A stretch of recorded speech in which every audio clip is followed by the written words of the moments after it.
Today we are going to have three speakers like previous days. We will start with Professor Alexander Nikulin, and he has been touching upon different topics.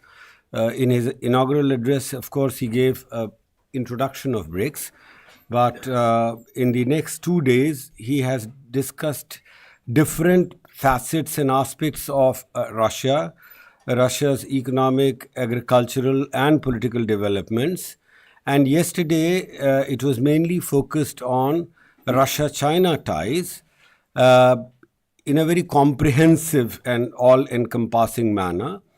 And today, he is going to discuss another subject or another member country, which is also very important. In the original BRIC formulation, this country, which was Brazil, which is Brazil, uh, uh, has been there since then. Of course, South Africa joined later.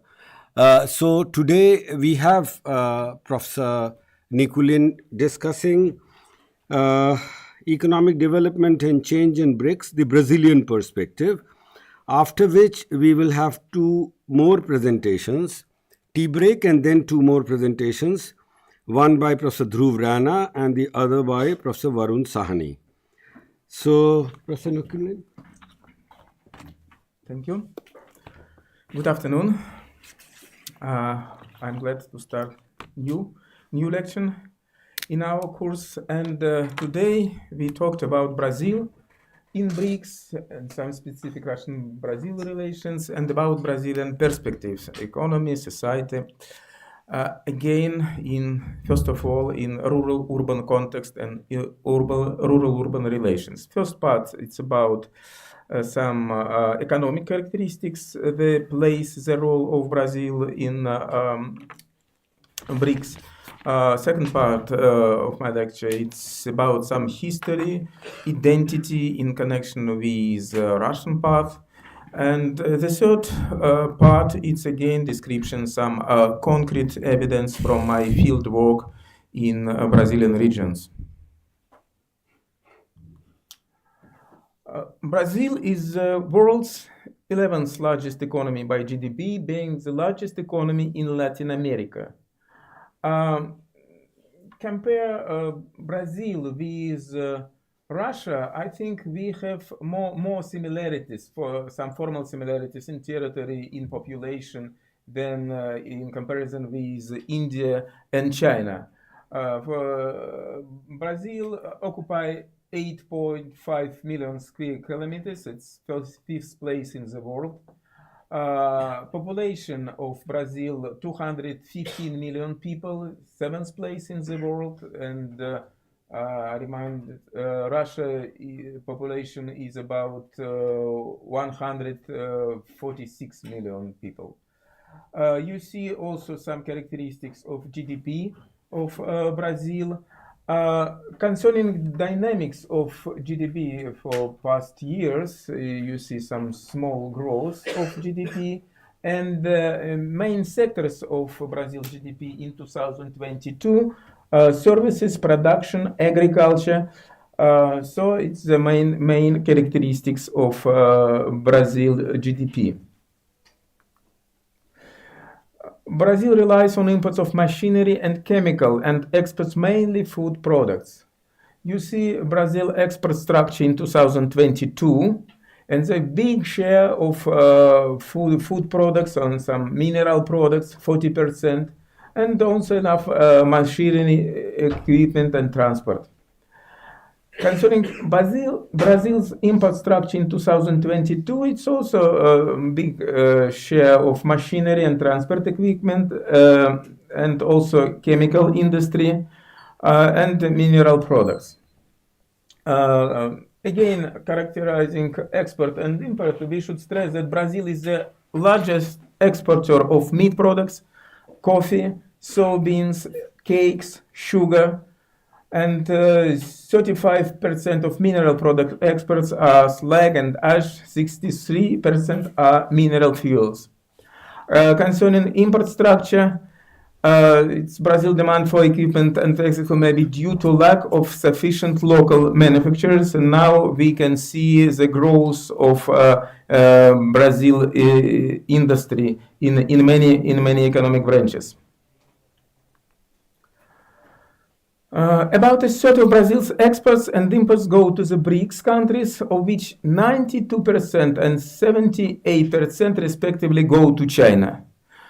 Yesterday, we talked about close economic relations between China and Russia, and you see that these economic relations between Brazil and China are very, very high rate, and in many cases, we can see that the key partners, China and Brazil, inside BRICS.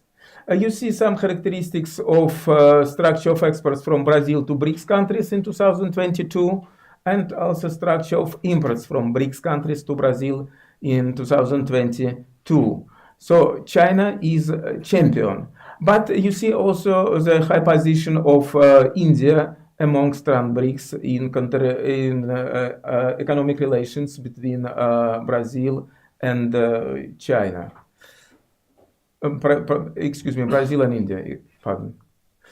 Brazil's largest exports to Russia in 2020 are soybeans, meat, and first of all, some food products. You see dynamics of exports from Brazil to Russia 2018-2022.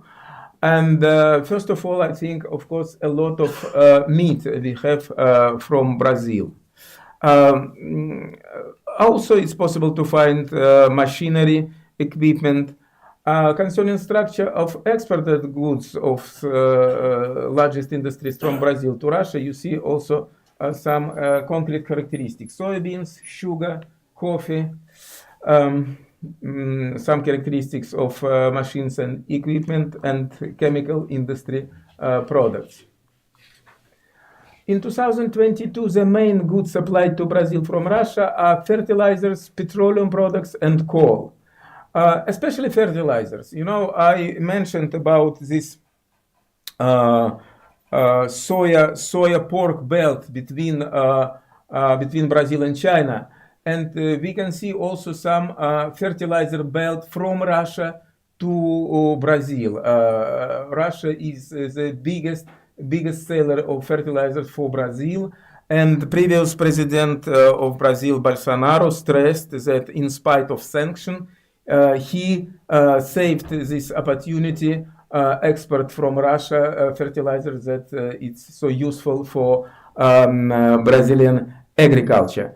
So you see some concrete characteristics of Russian products for Brazil.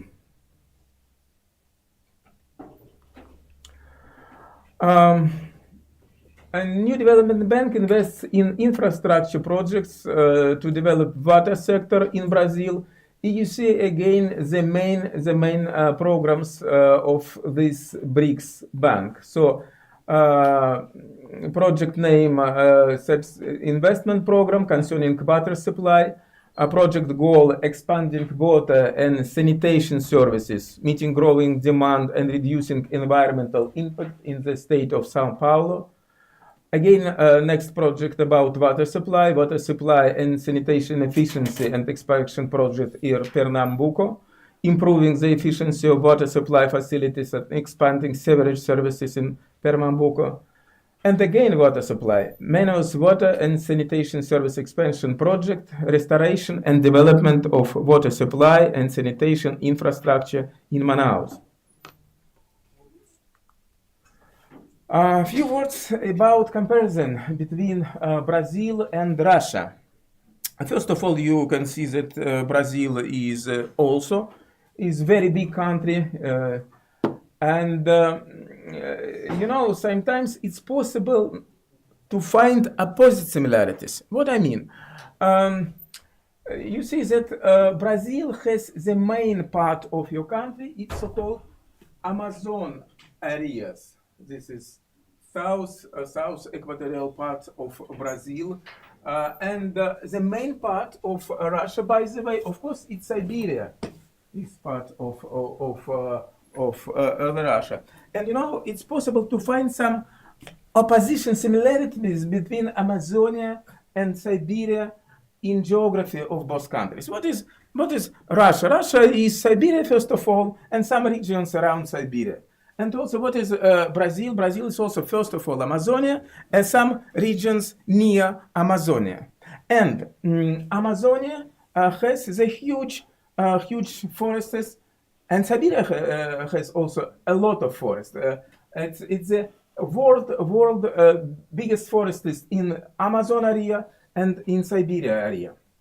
And by the way, also the main composition of forest, water, and fresh air concentrated, especially in world scale, in Amazonia and Siberia. And sometimes it's possible to formulate joke that Amazonia is called Siberia, and Siberia is Amazonia is hot Siberia, and Siberia is called Amazonia. What else? Also some characteristics concerning national and regional identity in Brazil in comparison with Russia. When I visited Brazil, I had a lot of conversation with my colleagues concerning identity of Brazilian people. And you remember 2 days ago, I was asked about features of identity between Russians, Europeans. So it's a very interesting question that I suppose inside BRICS, we have some features in understanding of our identity concerning different type of civilization. I mean that India is a very ancient civilization. China is also ancient civilization. But concerning so large countries like Russia, Brazil, or the United States, they are younger in cultural sense, first. And second, it exists some opinion that this type of civilization, so-called frontier civilization, civilization that are located between different cultures, between different geographical and historical zones. For example, Russia between West and East, Europe and Asia, and a lot of discussion about this problem of Russian frontier. Also, famous topics, the frontier in history of the United States. And it's also story about Brazil. Frontiers of course, it's a frontier of Catholic religious culture, Catholic states, like, first of all, Portugal, but also Spain. Also discussion the influence of different cultures on development their own country. For example, in Russian context, a lot of Russian intellectuals discussed the impact of Byzantium Empire, the impact of Tatarian invasion, the impact of influence, first of all, Germany and French culture on Russian culture. It's possible to find the same discussion among Brazilian intellectuals. I discussed the story of one small war between New Zealand and Portugal in the middle of 17th century. Both European countries struggled for this colonial land. Finally, Portugal won. And two Brazilian professors discussed it, and one of them said, it's bad that Portugal won. It's better if Dutch won. And I asked, why? He answered, it's New Zealand, Dutch capitalism, it's Protestant capitalism, it's more progressive, it's more well organized than Portuguese capitalism. So from South Europe, it's Catholic capitalism. It's not progressive. It's not effective. But again, it reminds me some also conversation when Russia was under cultural and political influence of European elites. Also about some influence of France, for example, or Germany on Russian diplomacy, on Russian culture, and so on and so on. Newest approach to identity of Brazil, so-called regional identity. And it was idea, first of all, I suppose, cultural geographer of Brasilia. They suggested the idea of complexity, contemporary territory and space of Brazil. So it's idea of unity of five Brazilian regions. North, it's first of all Amazonian regions, northeast, midwest, southeast, south, and federal district. And it's some sort of idea of geographical and historical determinism that this, in a whole, this territory has deep, complex meaning in nature, in history, and now it's so popular also to rethink modern identity of Brazil in terms of cultural geography, in terms of some unit of nature and history.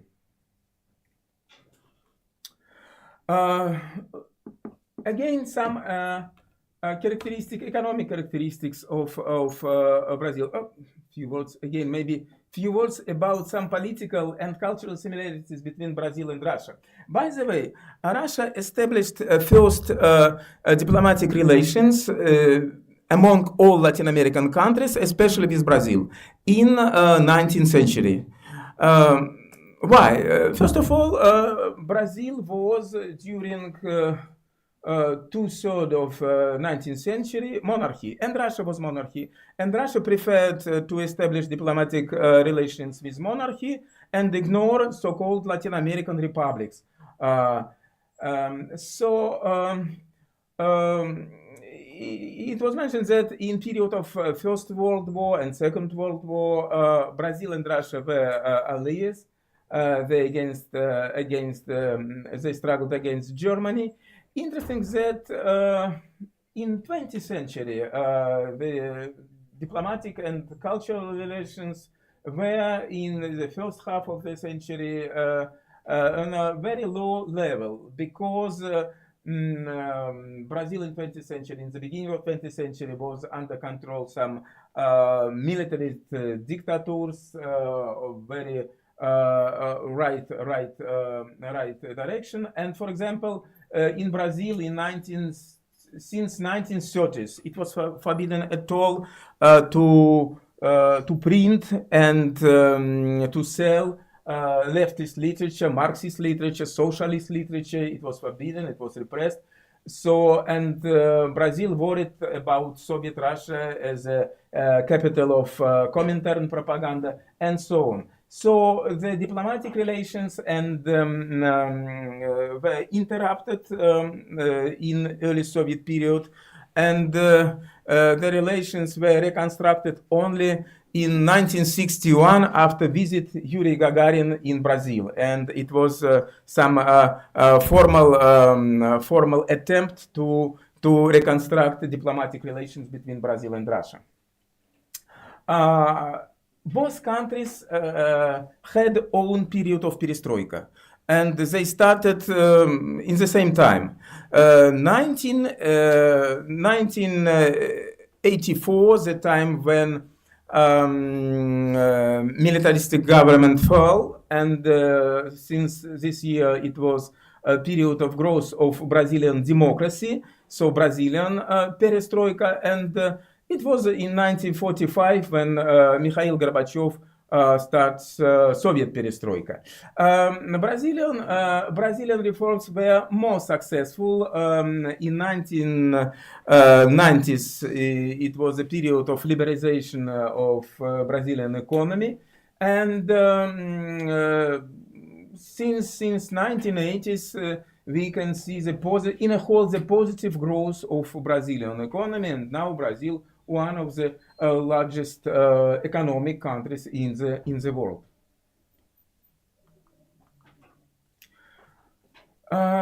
So you can see some features concerning GDP and especially again differences in population growth in Brazil, and some differences between share of urban population in Brazil and rural population in Brazil. And result, you see now rural population in Brazil is only 17%. Is very interesting. And many other developed countries has, for example, 25% of rural population, and you see dramatic decline of rural population in Brazil, and dramatic growth of city population. Thank you.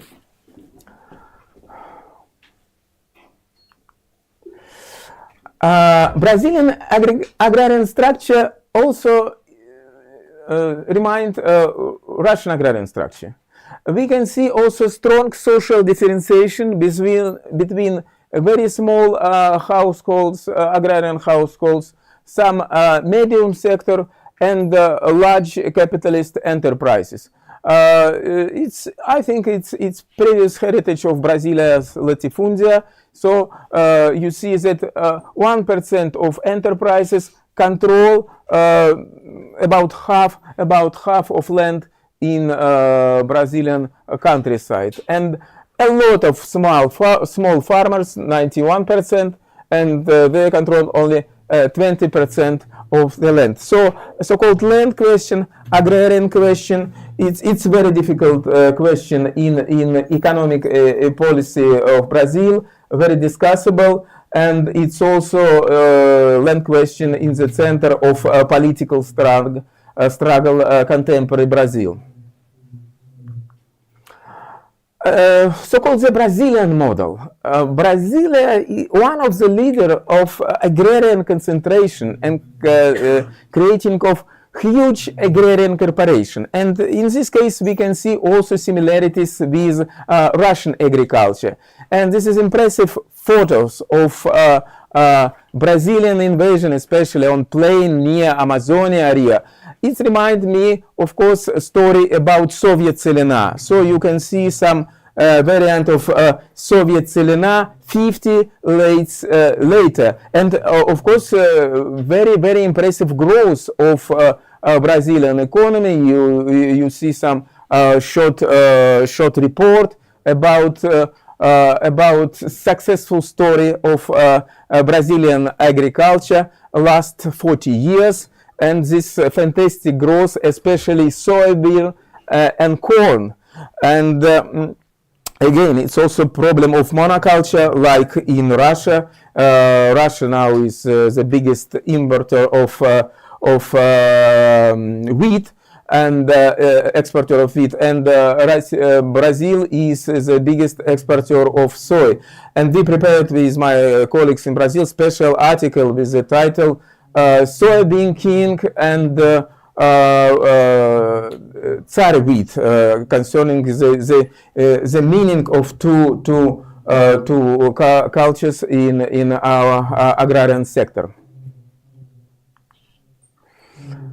Some characteristics of family farmers in Brazil. You can see that also in regional context we have strong differentiations between 5 regions of Brazil. The most profitable, the most successful agriculture is concentrated on the south of Brazil, partly in this on the east part of Atlantic Ocean, and the central and the south part of Brazil is very undeveloped, very poor. And now we can find the growth of agriculture in especially here in central areas of Brazil. And we should remember that in geographical sense this is territory of so-called subtropical climate, and this is equatorial zone of tropical climate, and with some features for agriculture.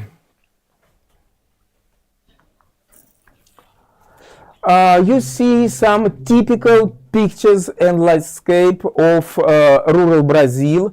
It's interesting that Brazil doesn't have composition of villages like in China, like in India, like in Russia, and usually we can see some only some farm households without settlements. So it's more type that it's also to find in North America among American farmers. But of course, Brazilian farmers are very poor in comparison with North American and Canadian farmers. And now it's empirical part of my presentation, some impressions as a field researcher. I worked in Brazil in some field project in 2018 and last year. It's a very interesting experience. I suppose it's very useful for all BRICS countries because rural development in Brazil is very successful. And it's very interesting story interaction between government, science, and the villages and farmers in contemporary Brazil. I think one of the key institutions for Brazilian success was the establishment of Embrapa. Embrapa, the Brazilian Agricultural Research Corporation, is state-owned research corporation affiliated with the Brazilian Ministry of Agriculture. Embrapa was established in the second half of 1970s, and now it's one of the most successful case of state corporation in agriculture that provide new technologies, new knowledge for farmers and for agrarian companies. Now it's a huge international company, and I mentioned about impact of China on rural Africa, and also Embrapa penetrated in many African countries, suggesting a special project for rural development in these countries. And Embrapa, it's one of the best examples of successful story for big corporation in agricultural development. I visited some offices Embrapa in Brazil, and I asked about some concrete successes of Embrapa Green Revolution. And colleagues from Embrapa stressed that suppose that the main success was introducing of wheat in tropical zone. So it's not easy to grow wheat in Brazilian condition near equator, near Amazonia, but now Embrapa provided the growth of wheat production using new technologies. It's one only example.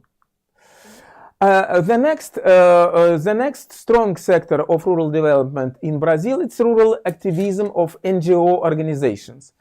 A lot of different, relatively big and small organizations, usually from Brazilian universities, and Brazil has networks of special agrarian universities, organize special extension services in different parts of Brazil. You can see one of this type of this office of this organization that maintain development of organic agriculture, some ecological projects. This building was constructed from traditional materials, also with high ecological standards. And here some activists from Brazilian universities discussed the direction of organic ecological transformation of Brazilian agriculture, and especially how to support small farmers. Next features of Brazilian rural development, it's strong cooperative movement, so-called cooperativism ideology, and in a whole growth of cooperatives. And you know, sometimes Brazil remind me the Soviet Union in 1920s, the Soviet Union of a period of new economic policy, when the task to develop cooperatives everywhere, but especially in agriculture among peasants, was in high priority for Soviet power. You see monument, some monument for cooperativism, and it's not enough example in many cities, towns of Brazil. It's possible to find the symbols of cooperativism with strong ideology of cooperative solidarity. And now, in contemporary situation, Brazil has two sectors of cooperative, large and small. Large cooperatives are more market-oriented, and in some cases they transformed into capitalistic agrarian corporation with some elements of cooperative solidarity. But small local cooperative, especially also for small farmers, are also very effective for support and development small farmers' economies. You see some photos from our field work. So different farmers, different farmer households, different farmer stories, and discussion about development of farmers. Especially for small farms, Brazilian universities develop special program how to engage small farming houses, small farming households in organic production. And you see, for example, this woman, she's small farmer. Her plot is only about 2 hectares. Her specialization is berry. Also, another example, it's also some organic chips and organic ananas. It's also so. It's one is passes for surviving of small farming in Brazil. Its specialization in organic production. Another type of rural development is rural communes. I mentioned about some political, economic contradictions of rural development in Brazil. And sometimes it's possible to decide it using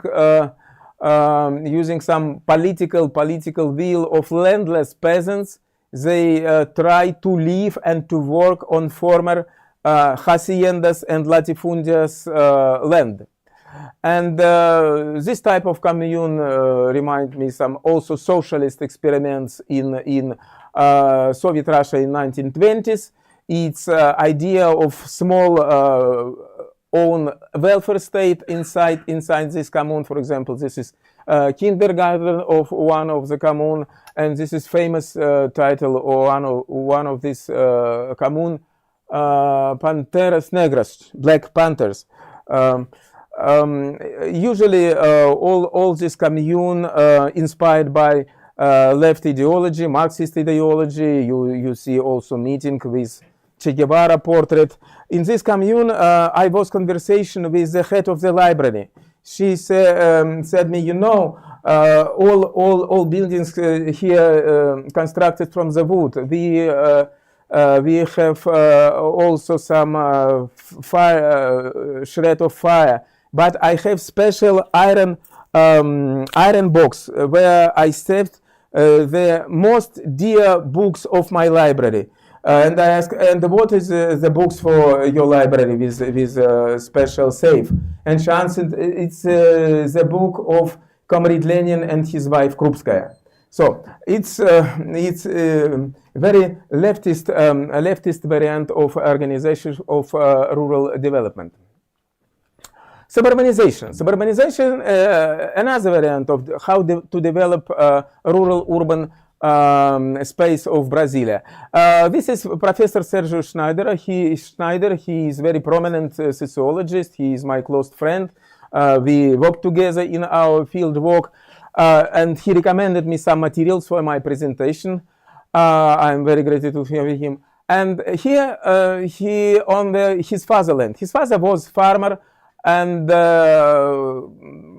part of his further plot now in ownership of Professor Schneider, he explained me evolution of this landscape. This territory is located on distance about 50 kilometers from a big south city, Brazilian city, Porto Alegre. And the childhood of Professor Schneider was here. He was a third son of his father, farmer. And he stressed that everywhere when he was child were farmer households. And now, 40 years later, 45 years later, this landscape was transformed into so-called Atlantic forest. So this land were abandoned, but now we can see new etap of reorganization this landscape. A lot of representative of middle class and upper middle class buy the land, especially in period of COVID, prefer to construct the cottages, houses on this territory, and also Professor Schneider is going to construct own house. And this is variant, again, if compare with Russia, it's variant of so-called Russian dacha.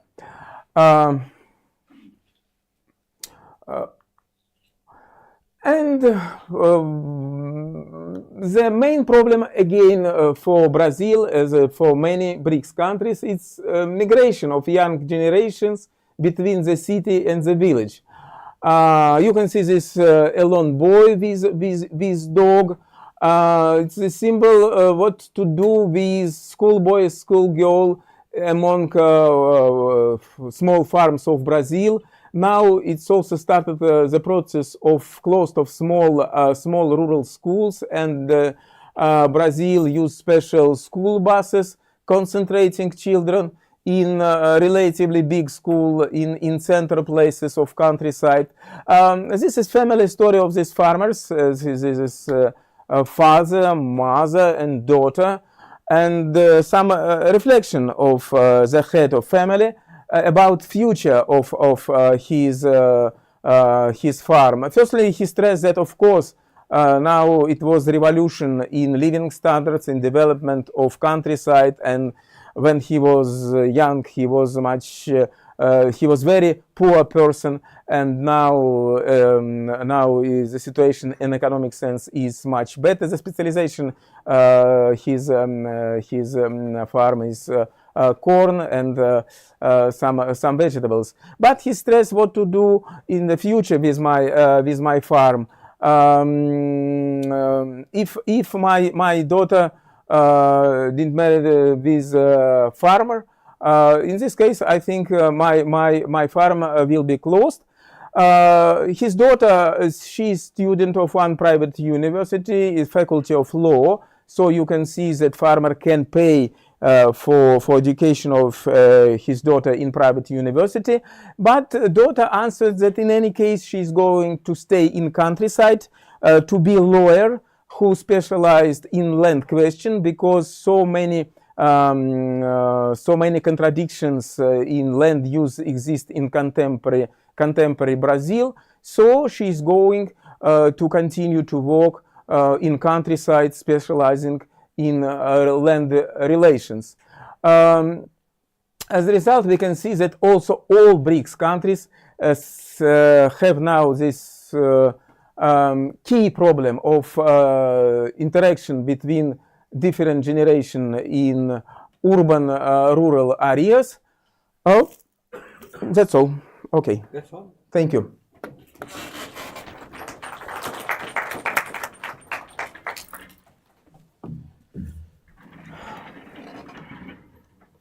Thank you very much. In fact, in the last 2-3 days, we got an introduction to various members of the BRICS like we never had before, and especially the working of their economies, and with focus on, of course, agriculture and agrarian life, and some of the common problems that all these countries face. And in certain respects, there are differences in their experience. So all this has been highlighted by Professor Nikulin in the last 2-3 days. And last 2 days, we had very good discussion about his presentation. I'm very sure the students would have questions.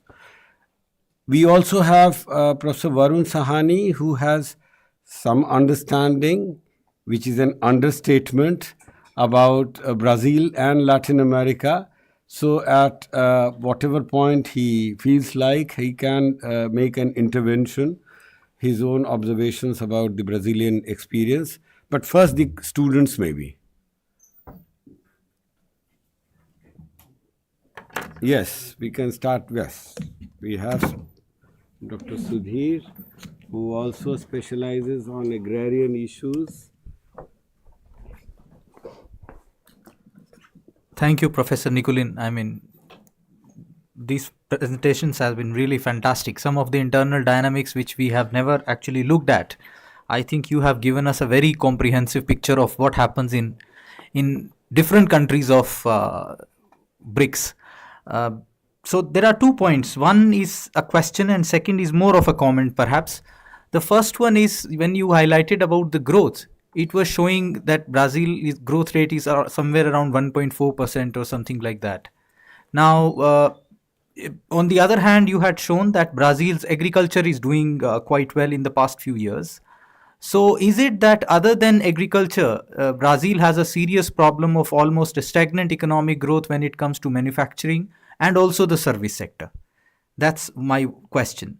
The second point which I have been thinking about, that in some countries of BRICS, we have a problem of depopulation, and in couple of countries we have a problem of what people would call an overpopulation. But at the same time, I remember the discussion which has been happening between India and European Union, India and Australia and US, and one major contentious issue is of migration and rights of the labor who migrate from one country to the other. Interestingly, this problem is, I think, immigration as an issue should be something which should be discussed between the BRICS countries instead of being a debatable issue with European Union and Australia. Whereas I don't think this has even been discussed about, because perhaps we assume that most of the people would want to go to European Union and nobody wants to go to any other country in BRICS. So what are your thoughts on this? Thank you. Thank you. We can take a few more. Okay, yes, please. Any hand? Anyone? And of course, you talked about the depopulation of the countryside, of villages. The same problem is faced by China, Russia, and Brazil. India has its own problems, of course. But would you like to compare the experience of this flight from the countryside or depopulation of the countryside? Okay. Maybe you can take these 2 questions and then we can request Professor Varun Sahani to make a small intervention. Okay. Concerning the question, I think the most dynamic growth we can see in agrarian sector of Brazil. In a whole, I mentioned about success of Brazilian economy, but sometimes it's possible to find some years of economic crisis or depression, and it's more character for Brazilian industry, but not for agriculture. In a whole, we can see the positive growth of agrarian sector in Brazil last decades. Concerning the question of migration. Among Latin American countries now, Brazil is attractive for migrants. And can mention two examples. First, of course, it's migration from because of political troubles. It's migration from Venezuela to Brazil. It's very difficult problem. I think about 2 millions of Venezuelan citizens migrated because of political and economic troubles of contemporary government of Venezuela. And by the way, you know that the leader of Venezuela is formerly socialist, and also now the government of Lula is also the government of moderate socialists. But here it exists some conflict. It was conflict in period of Bolsonaro, but also a conflict now.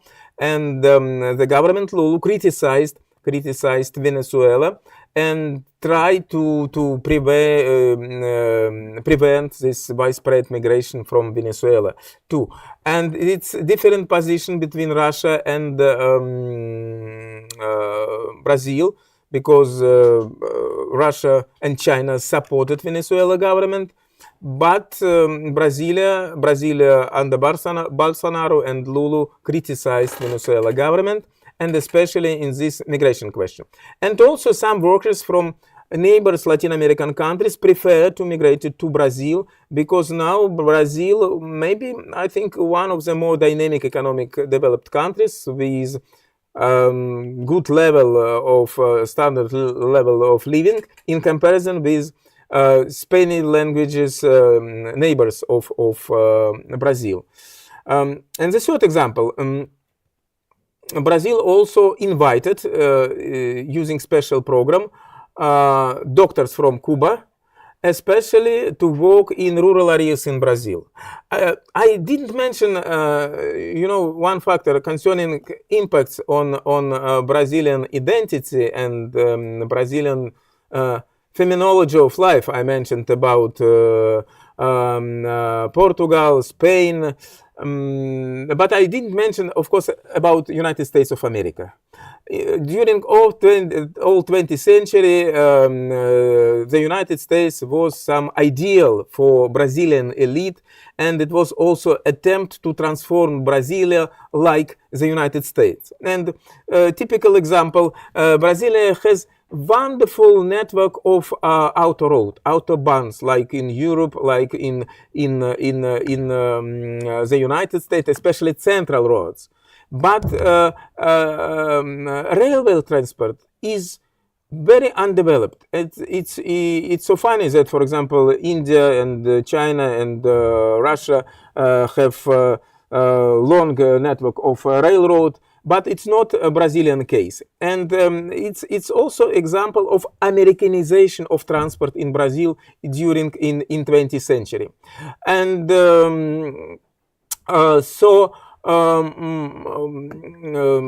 it's also is example of and also political organization of Brazil.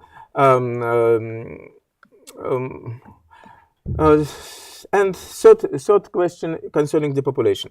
Yes, I suppose we can studies different steps of the population, or also overpopulation in BRICS countries. First country that realized that the population of countryside space is dangerous was the Soviet Union. It was a period of the end of Soviet Union in 1980s, and it was special literature. I mean, poems, poetry of the late Soviet Union, when many Soviet writers wrote about negative results of the population. It's also it's problem of what to do with peasant tradition, with peasant culture. How to live without. I had the interview with one governor in Russia. It's very clever governor of Belgorod Oblast, and he stressed me. we thought many years in the beginning of Soviet Union what to do with these peasants. They are poor, they without education, their low productivity, the productivity of their labor is so low. So we transformed our agriculture, and now we think what to do without peasants. And now we can see that this similar process is starting first of all in China, of course, because of this policy, one family, one child. You see dramatic changing in demographic situation in China and in China countryside. I think the third on this way is Brazil. Brazil, you see the norm of rural population is only 17%. And also, in our interview, we find the stories about exodus of young generation from countryside, worries of farmers about future of their households, and also it's problem of deficit of cadres. Concerning America, Brazil copied also the medicine system from the United States, and we know that medicine system in the United States have a lot of problems. First of all, it's very expensive. In many cases, it's not so effective. And Brazilian doctors have a very high salary. In some cases, they save monopoly in their practice, in their professions in the cities, and they don't migrate in countryside because it's boring to live in countryside, and the salary in countryside is less than in the cities. In this case, Brazilian government organized special program for migration for doctors from Cuba. We know that Cuba has relatively high medicine, and a lot of now doctors from Cuba works in Brazilian countryside, and now it's some situation on conflict between Brazilian doctors and Cuba doctors. Brazilian doctors insisted that Cuba doctors it's some example of dumping in medicine sphere. So, but it's also example of migration, high qualified professionals in Brazil. Thank you. Yes, please. Professor Varun Sahani. Yes. Also. Yes. Someone? Yes. All right. Yes, Now please. we have a few hands. Okay.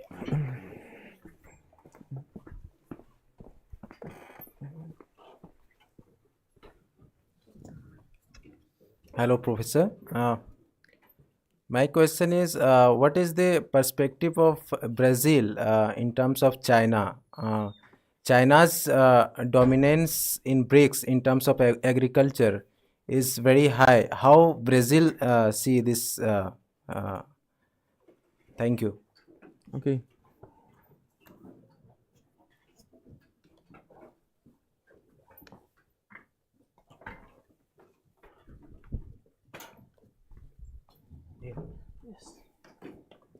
Thank you, sir, for a enlightening session. So, what are epistemological reasons of rural development in Brazil? So, in other words, what are the driving factors or driving force for, you said it, there's an accelerated amount of growth or development in rural areas in Brazil. So, what are the factors, in other words? I see.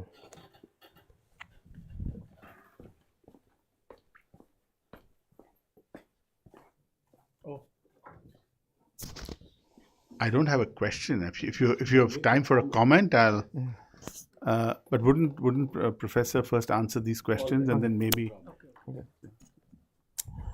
The question concerning China-Brazilian relations, economic and political relations. The economic, they're very closed, and first of all, like Russia now is source of oil and gas for Chinese economy.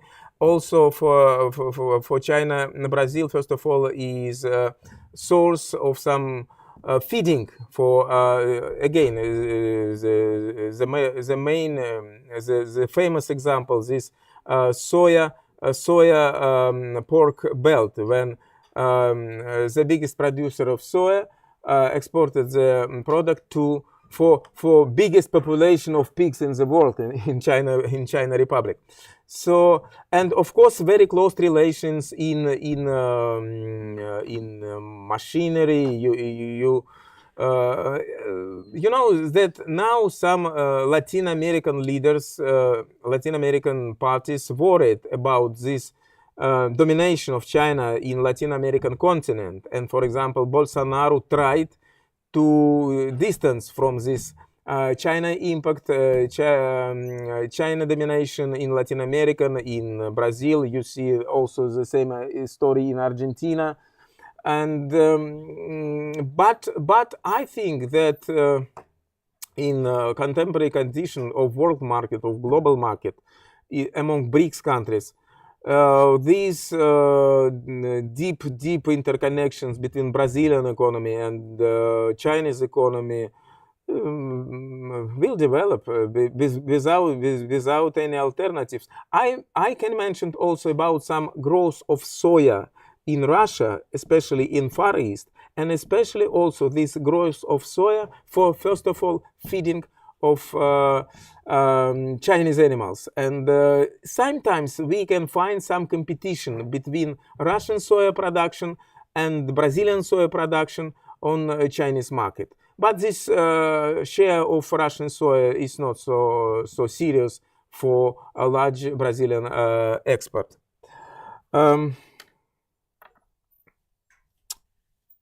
Concerning again these characteristics of rural development of Brazil, your question.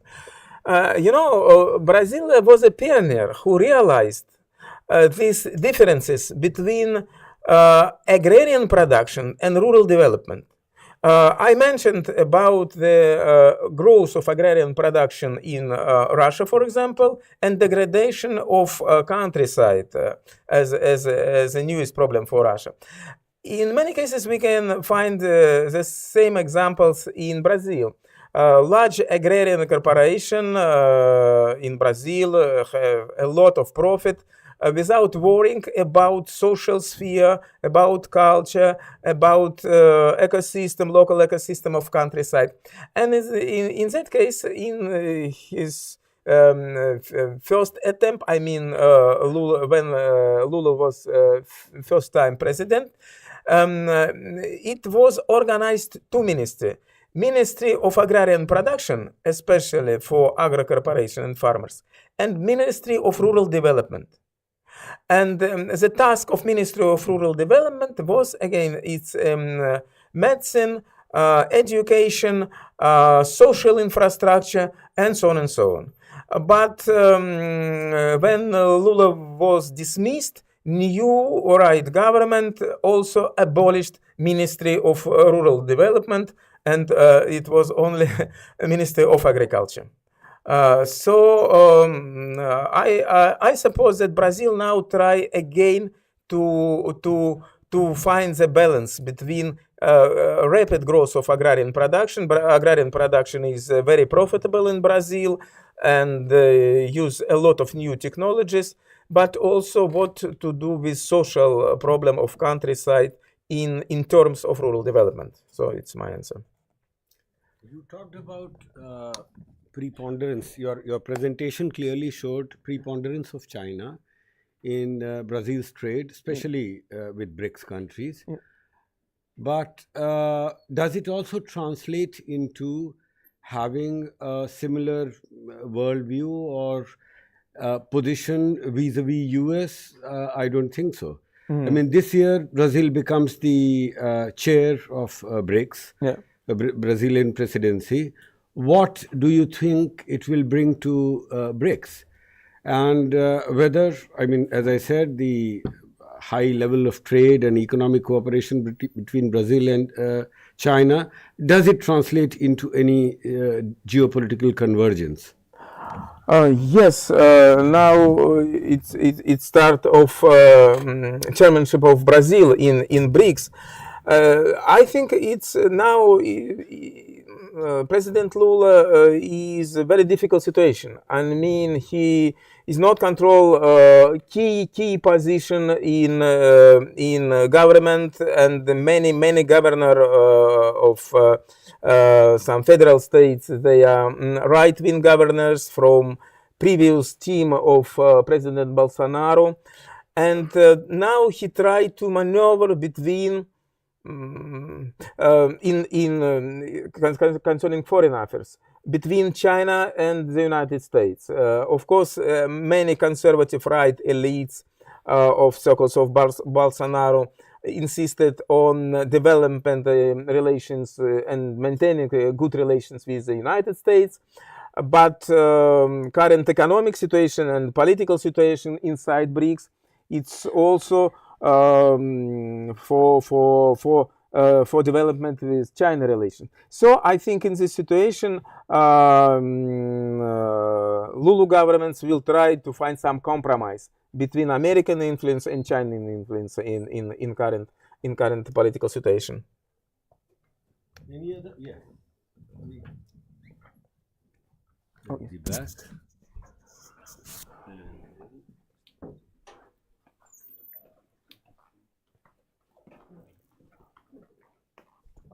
Thank you so much, Professor. I'm Harshada Pandya, PhD scholar at Center for Russian Central Asian Studies.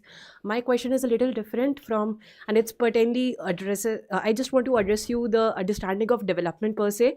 When we see the BRICS countries, we also see that it's a coming together of different civilizations. So it's not just only it's not we are talking per se about only countries, but it's also like coming together of civilizations. And when we talk about economic development in Brazil, I always get reminded of the challenge of the rainforests, the challenge of rainforest, and yes. So also, do we see an alternative understanding of pursuing development at BRICS, and how do we also engage more with nature and bring in the indigenous culture of the BRICS countries and how they understand development? So, yes.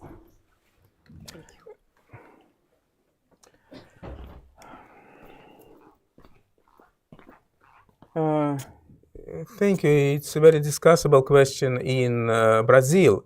Also concerning roots of Brazilian civilization, its heritage of indigenous people, native cultures, and it's some problem of American heritage in this question. I mean, Brazilian established also the system of reservation for Indian small nations using the United States experience, United States advisors, and now it's problem that the population of native indigenous people in this reservation insisted that they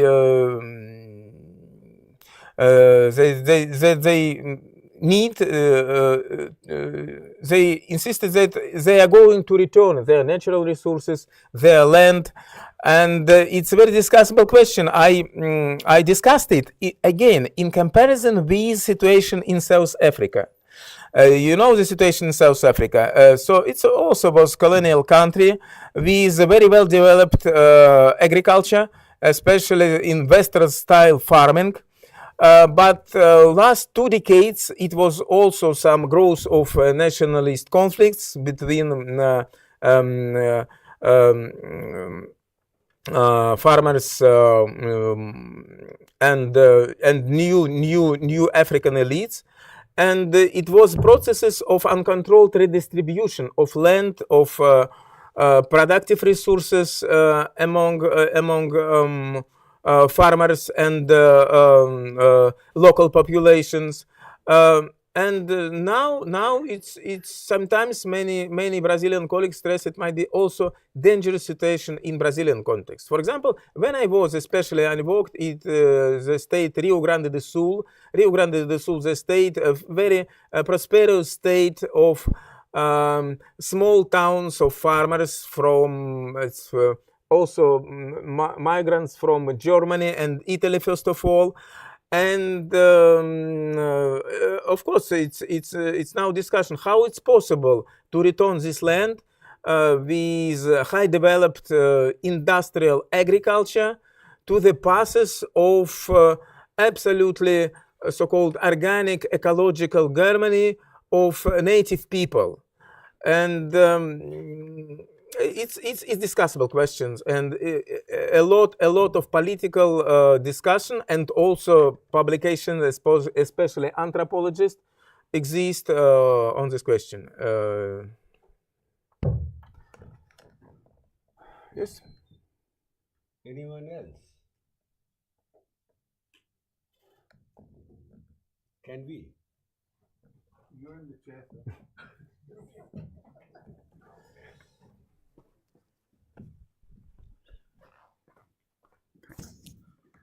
No, I think it was a wonderful presentation. I've got sort of two comments, both sort of linked to what Professor Nicolin talked to us about. One, of course, is the deep cultural influence of the United States in Brazil, which many Brazilians also don't realize till they travel to other parts of the world. You know, when they go to Europe or they go elsewhere to Africa, they suddenly realize how deeply accultured they are, sort of to kind of the US. And see, historically, one of the great sort of geopolitical rivalries in the southern cone of South America was between Argentina and Brazil.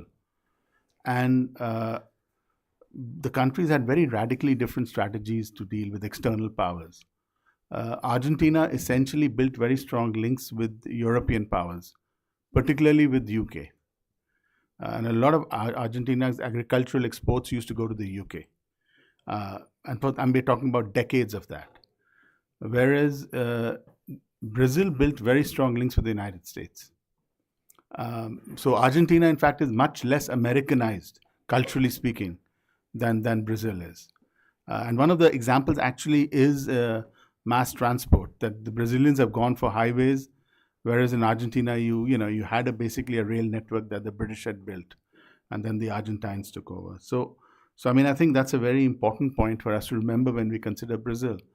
And Brazilians are only now beginning to sort of understand that and understand what some of the consequences of that strong Americanization has been on their country. It's, that's one point. The other is this really fascinating thing about the farm size, the agricultural structure of Brazil.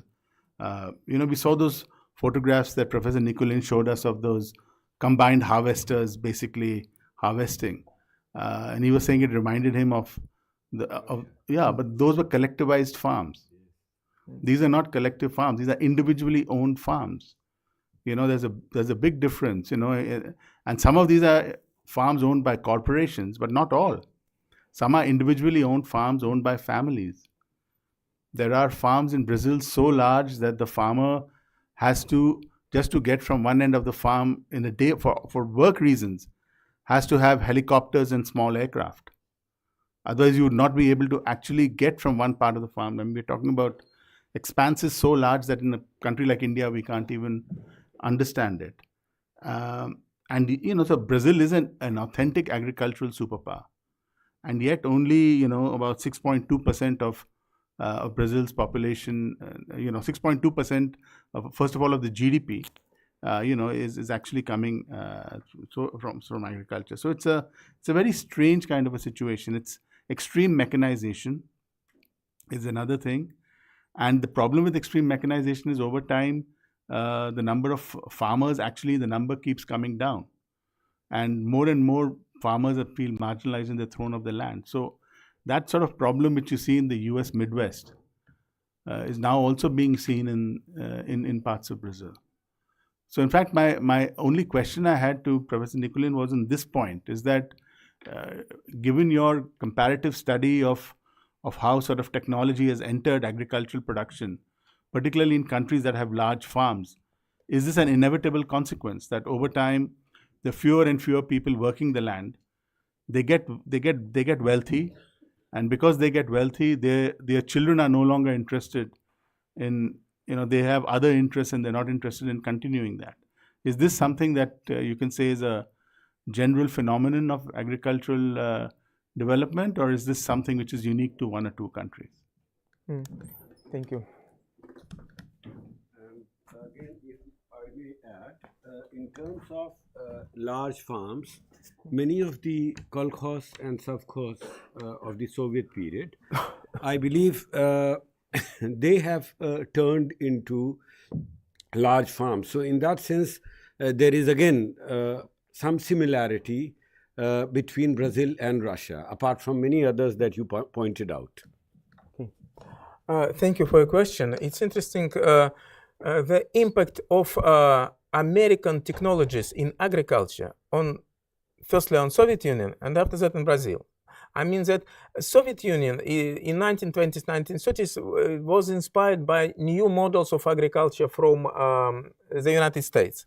And in 1920s, it was special project in agriculture in the United States. It was, of course, it was the country of relatively big and small farms, but not agro corporation. But in that period,